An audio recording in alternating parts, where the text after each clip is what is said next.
Alright. Hello, you guys. This is your girl, Lily. I'm here with you today.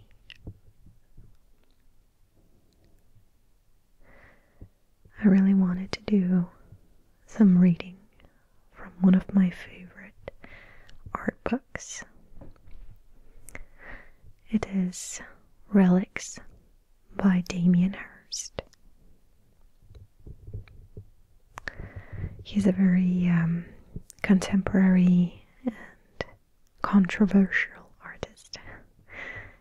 He has some very powerful works that I will be showing you images of as we go on and I tell you about his art.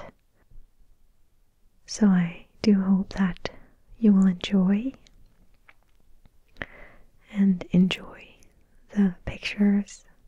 I've actually gone to see his paintings before at an exhibition, and it was very powerful each time I came to see it. So please do enjoy and get yourself something to drink, sit back and relax. Supernatural Aid, Hirst's Travels by Francesco Bonami.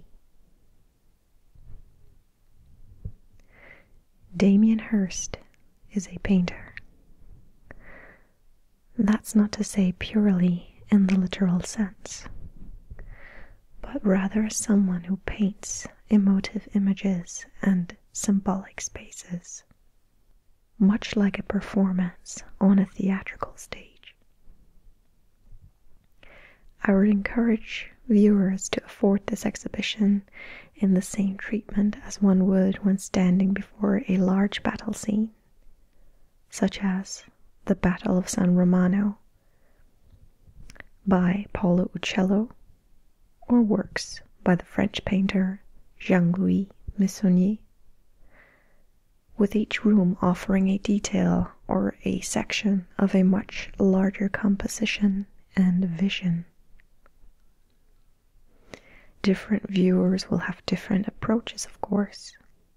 There will be those who survey the whole picture and those who focus on its details. Since his early work in the late 1980s, Damien Hirst's intention has been to take reality and give it back to us, subverted and yet stronger, and perhaps even clearer. As with many contemporary artists of his generation, his departing station was Fountain, 1917, a work by Marcel Duchamp, the father of conceptual art and, more generally, of contemporary art. The notion is that we don't need to create anything new. Art is all around us. We just need to extract it and show it in a different way. Hirst's early works follow this concept and reinforce the idea literally by highlighting simple everyday objects. Boxes, pens, the kitchen cupboard, by means of bright colors, or by using remade items such as over-the-counter medicine boxes, assembling them like a grid painting. His medicine cabinets remind one of softer versions of Mondrian paintings or Joseph Connell's boxes, but, in Hirst's case, reduced to the chemical essence of our lives. Relics, the title chosen by Hirst for his retrospective in Doha, begins with a kitchen and ends with a pharmacy. Two spaces that symbolize comfort and discomfort. Two borders that define Hirst's kingdom. The Kingdom, 2008, is also the title of the work destined to greet or scare the viewers at the beginning of their journey into Hirst's realm. A shock suspended in formaldehyde, like a contemporary Cerberus, guards the entrance of this very personal underworld created by the artist, where Hirst plays the role of the hero from an epic novel, asking the viewer to follow him into a universe of his own mythology.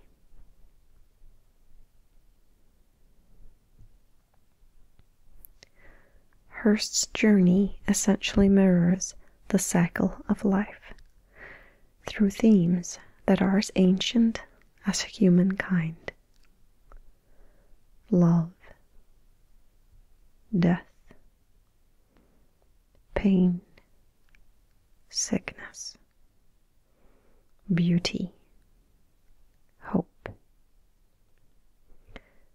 Through Hirst's different processes and languages, one witnesses the struggle between his self and his ego.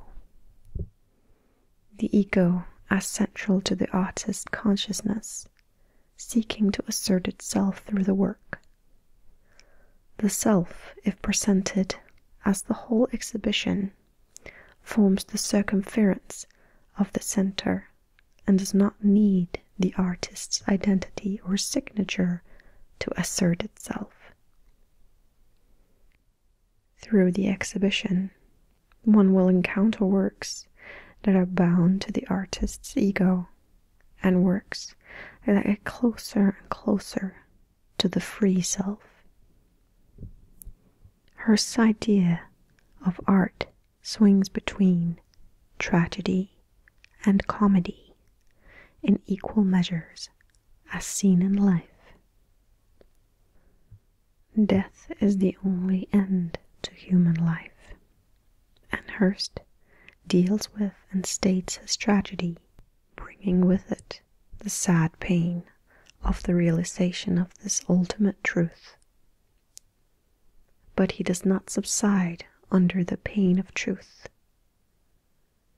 Many of his works have the ability, as in comedy, to find joy alongside pain. This is often revealed in his titles, such as Beautiful, Rotating, Murdering, Mating Dance of a Peacock Painting. Whilst being utterly incomprehensible, it simultaneously contains many of Hirst's subjects, entangled together yet made visible, something he has been consistent with from the start. The young Damien Hirst made that clear with a photo from his teenage years, taken at the Anatomy Museum of Leeds University Medical School in 1981, which seemed to portend the kind of journey he was subconsciously embarking upon. The photo, printed in 1991, shows a young man grinning next to a severed head of a man who appears annoyed by his presence. With this image, Hirst, as a young hero, was crossing the first threshold to enter the physical world where the struggle or dialogue between life and death becomes central for any human being. Very simple, but at the same time an almost impossible challenge. The image of the lively guy next to the dead man makes it clear that either you play with death almost mockingly in order to distract it, or you fight it to seek immortality. Hirst didn't take long to understand that the latter option was the better one. His work would soon begin to strive toward the ultimate boon, immortality through art.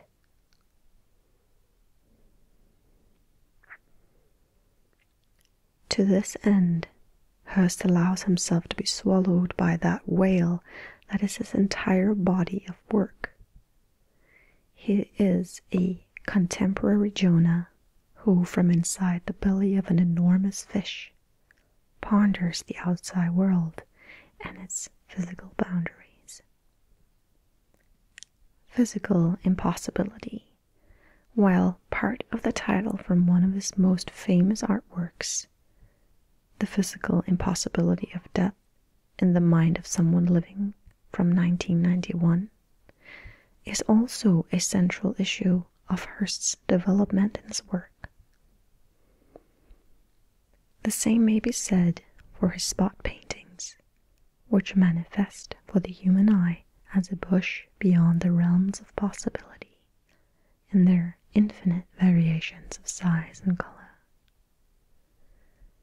The spot paintings relate to the idea of drugs and their capacity to transform themselves in accordance with the mutations of human needs and diseases. A futile race where true healing is always postponed by the appearance of a new drug. The spots and the drugs that they arbitrarily refer to express another physical impossibility, that of the human body not to decay. Damien Hirst has created a new system of symbols and a new mythology. He does not invent anything new, but simply follows the set of rules and the grid within which the culture of humanity has operated in order to create a unique religious, social, and cultural narrative. He applies his own system of signs, which are always, however, borrowed from life. In this new template, Hirst inserts one of the most archaic subjects, the mother, the universal goddess, to whom he immediately imposes the ultimate timeless trauma, separation. In Mother and Child Divided, 1993, which shows a severed cow and her severed calf, Hirst seems to visually quote Rembrandt's The Slaughtered Ox, while alluding to emotion in the context of modern psychoanalysis. Here, mother and child are divided in multiple ways, both from each other and within themselves. The ego and the self, a space in between the bisected animals, allows the viewer to intrude and break the primordial union and intimacy between a mother and her child. The theatrical and immediate effect of this work once again conveys the physical impossibility of remaining as one in the course of our life, and more potently of remaining bound to the womb that generated us. Hirst, as the hero of his own epic, expresses the tragic awareness that once sliced in two, the physical and spiritual world cannot be reunited again, at least naturally. That only through illusion can a certain unity be regained. The more we venture into Hirst's macrocosm, the more we discover his extreme efforts to strengthen such illusions, to discover ways and tools which can reconnect with the microcosm of our spirit and soul. Hirst feels the responsibility as an artist to answer the viewer's quest for the loss of unity. Again and again, physical impossibility returns as a central issue in Hirst's challenge. A challenge that becomes even stronger when confronted with failure. Horror at Home, 1995, is a monument to mortality, both with its creepy title and its sheer dimension of devastation. A cigarette butt becomes a body voided of its soul. Remove from position of the viewer to that of witness. The work was created the year the Bosnian War ended and mass graves began to surface. Horror at Home, while not overtly political, inevitably brings to mind the images arriving from Srebrenica, where more than 8,000 people were killed with the same natural attitude in which a chain smoker stubs out a cigarette, one after the other. Whether the work's conscious chronicling of these events is obvious to the viewer doesn't matter. Hirst is able to touch in a very exact way a theme that the Western world desperately tries to remove from its collective consciousness: death. But death cannot be moved to the side, and history shows us that it can knock on the doors of our civilization in brutal ways. Hirst pins down both the denial of death and the fear of it. Loving in a World of Desire, 1996, and The History of Pain, 1999, are works that each present a ball suspended in the air. One ball is colorful and playful. It could be the monument of denial. The other ball is white, floating dangerously above a bed of knives. If the jet stream stops, the ball falls, and it is punctured to death by the knives. As William Shakespeare does in theater, Hirst is able to communicate weighty issues of the human condition in very simple and explicit ways. The two balls could also be seen as symbols of comedy and tragedy. A Midsummer Night's Dream and the association of Julius Caesar. Or we could recall the famous painting by Jean-Honoré Fragonard, The Swing, where any intimation of death is invisible. Or the masterpiece by Theodore Géricault, The Raft of the Medusa, with death and the fears associated with it being expressed to full devastating impact. The power of Hirst's work resides in his relentless efforts to maintain the tension between the two contrasting forces that rule human life: the pursuit of love and beauty, and the delusional efforts to defy pain and death. The artist, as a hero, sees his mission to also break these tensions and attain, through his creations, some unity. It is through art that the man/artist embraces and accepts death as being inevitable, whilst attempting to present this escapable fate as an illuminating part of the life experience.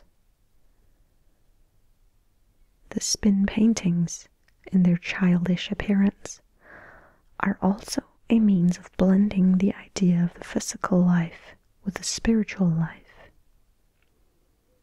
Their visual energy, in contrast with the rational and cold structure of the spot paintings, signifies the possibility of an ultimate union between the individual and the universe. To achieve this union, Hirst performs and produces spin paintings with the ritual of fun. Like walking a tightrope linking two buildings, Hirst, throughout his career, performs this theatricus parcours between fun and despair. The rope is, in fact, his art, connecting these two essential factors of human existence. Each of his works is open to a dual interpretation. It all depends on which extremity of the rope you are looking from. Hirst's aim is not to demonstrate how we should see the world, but to emphasize that we are a part of it, that we have the freedom to wander around, equipped both physically and psychologically, conscious of the possibility of fun or the possibility of despair. Another conflict that Hirst proffers is that between science and religion. In either case, we have to choose between suspending our belief in the healing powers of faith and the curing powers of medicine, or to trust both and accept that we are at the mercy of God and disease. Hirst works with universal triggers, which is often why his art is concurrently so familiar and yet sometimes shocking. We all fear death and the unknown, which can be embodied by a threatening shark or a surgical instrument. On the other hand, we are also attracted to archetypal beauty, such as that represented by a butterfly, another icon and signifier in Hirst's artistic language. Finally, we are allured and captivated by everything that represents preciousness and wealth, like gold or diamonds.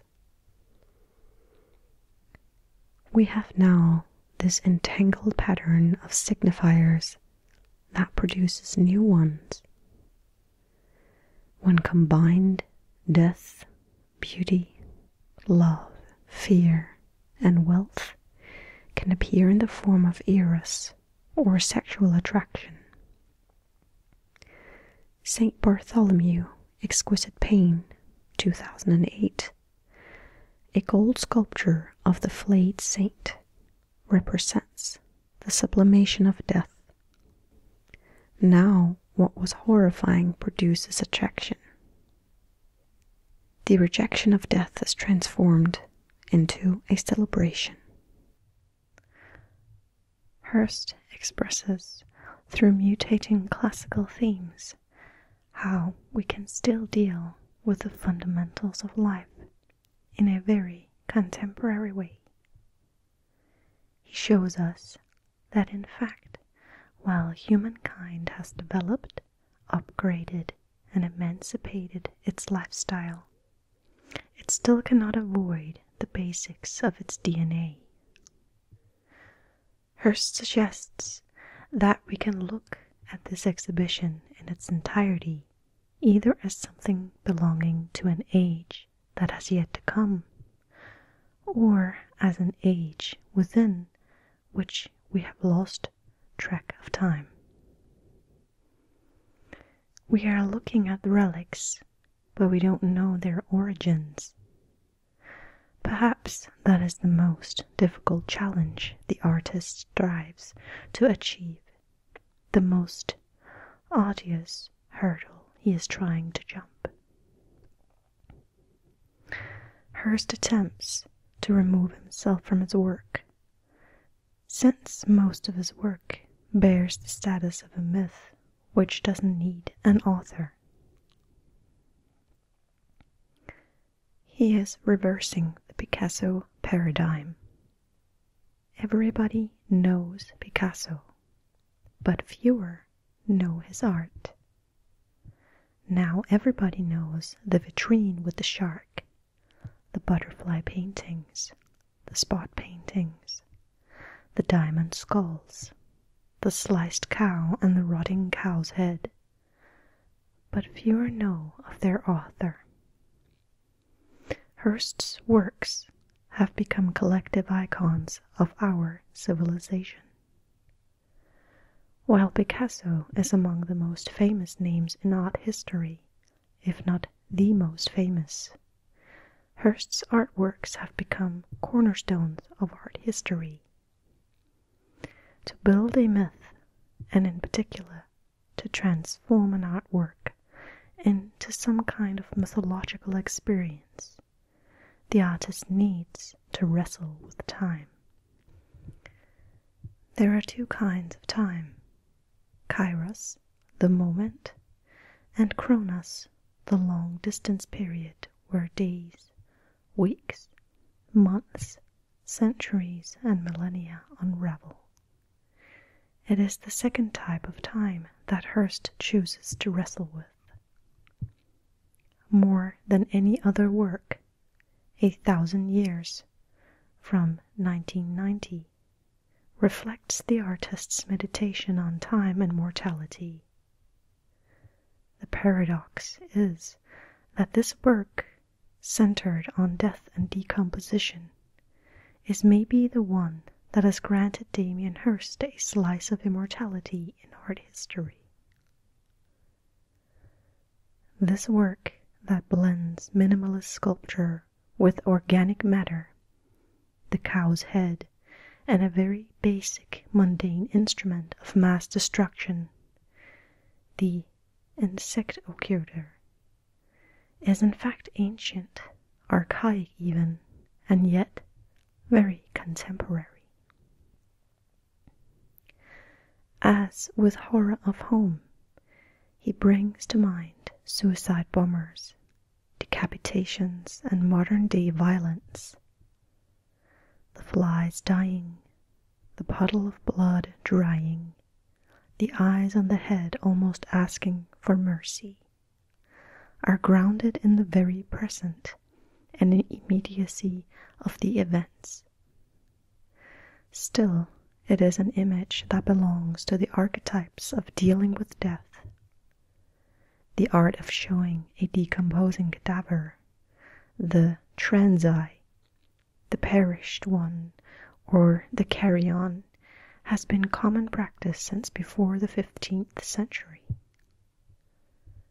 To expose the viewer to the horrors of death is a way to reinforce their love for life. To give them, using Hearst's words, vigor.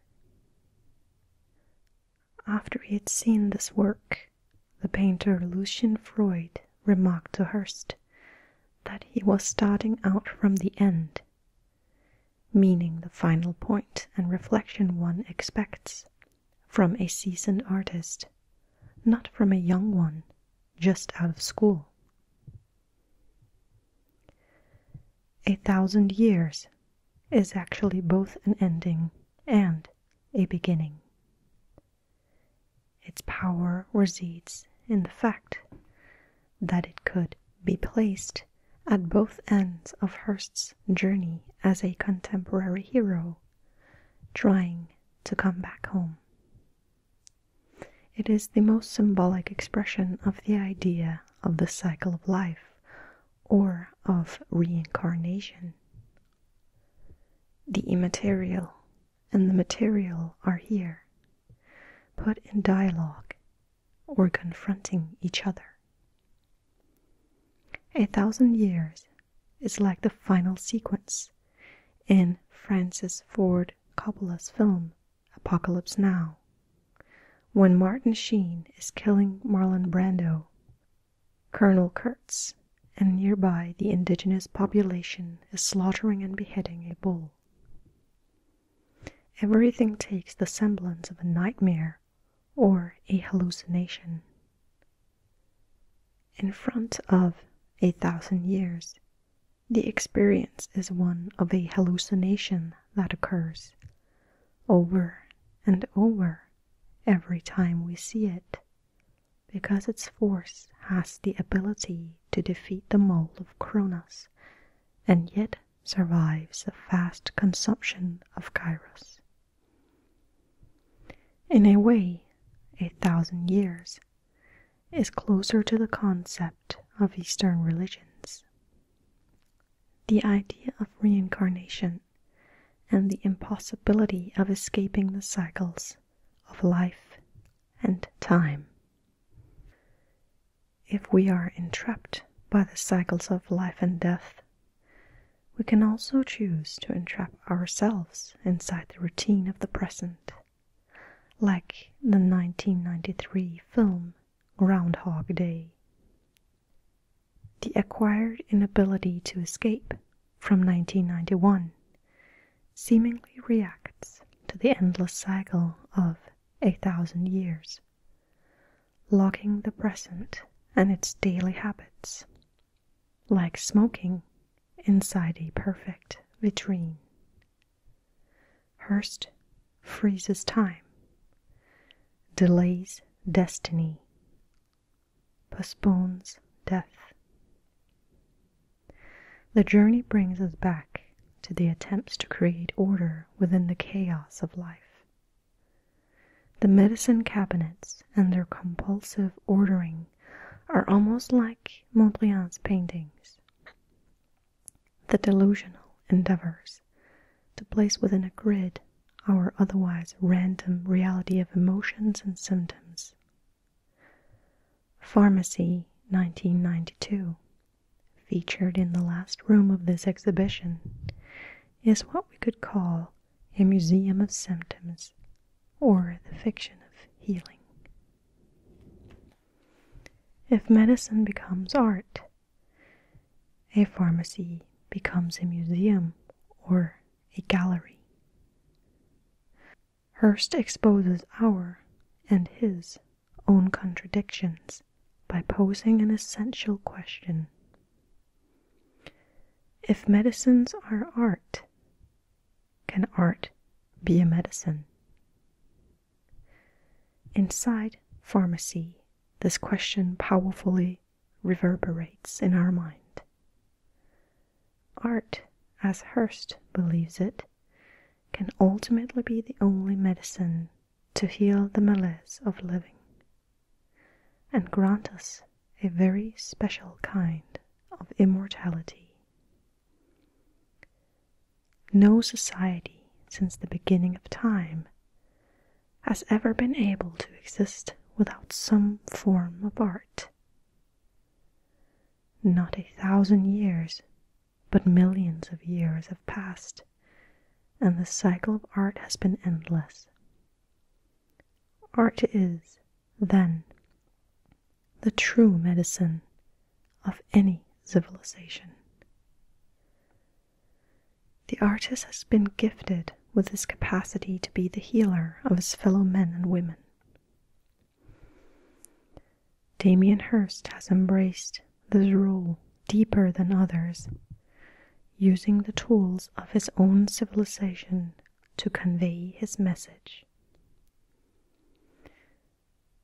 Who the gods are that look upon him and allow him to complete his journey safely is unknown, given the stereotypes that have tried to maim, unsuccessfully so, his career.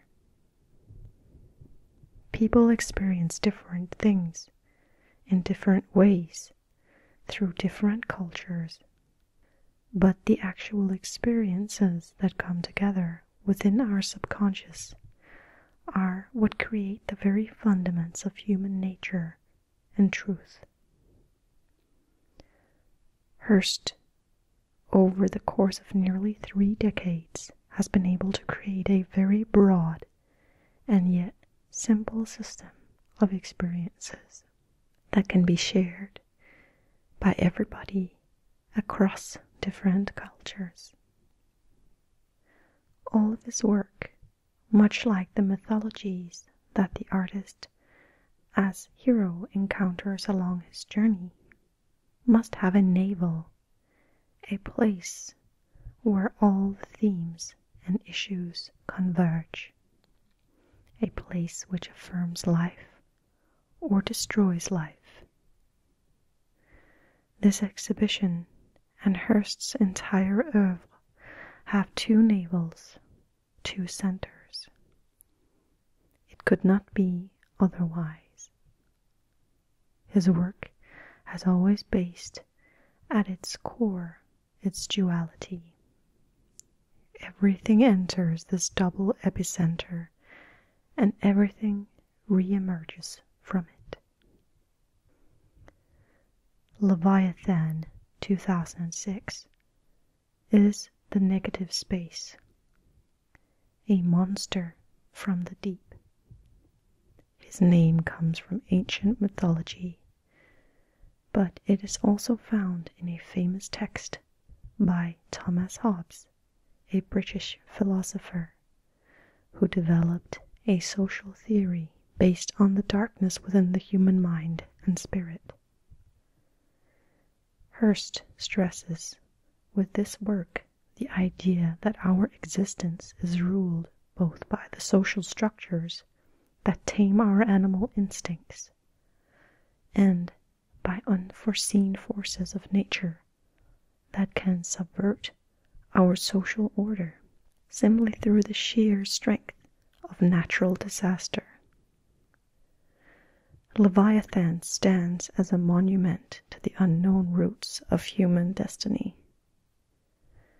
In front of it, we feel in awe and are rendered powerless. The purity of Terra.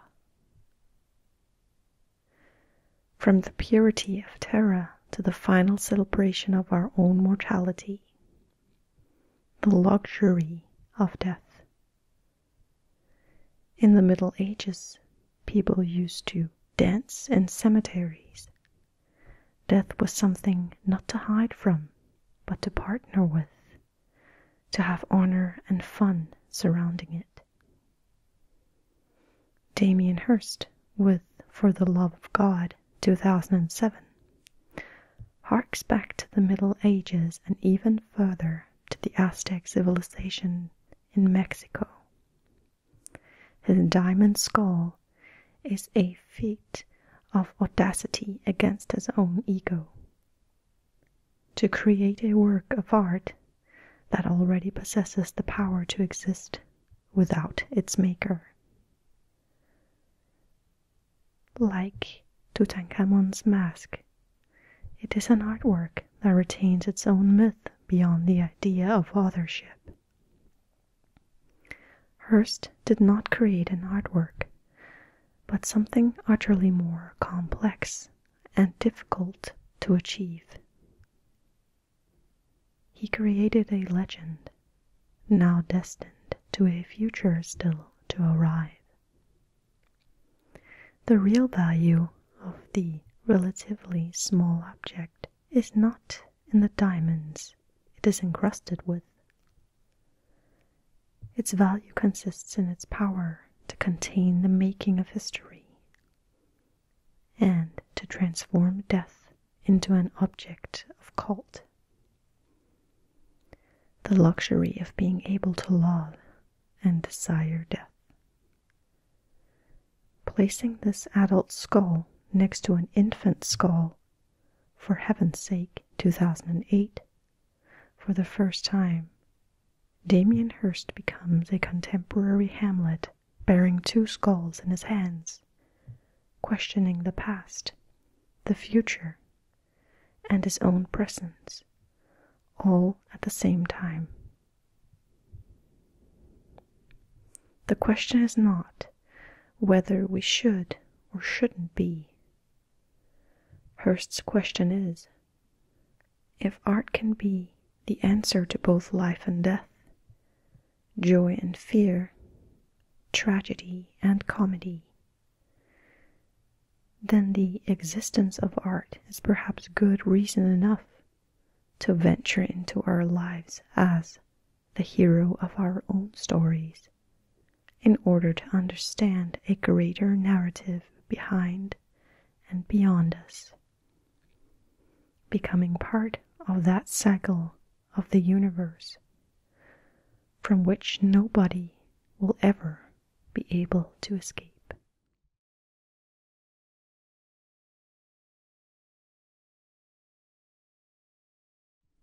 Thank you so much for listening, guys. Remember to hit the subscribe button to support the channel, and like the video if you want to see more reading of Damien Hirst.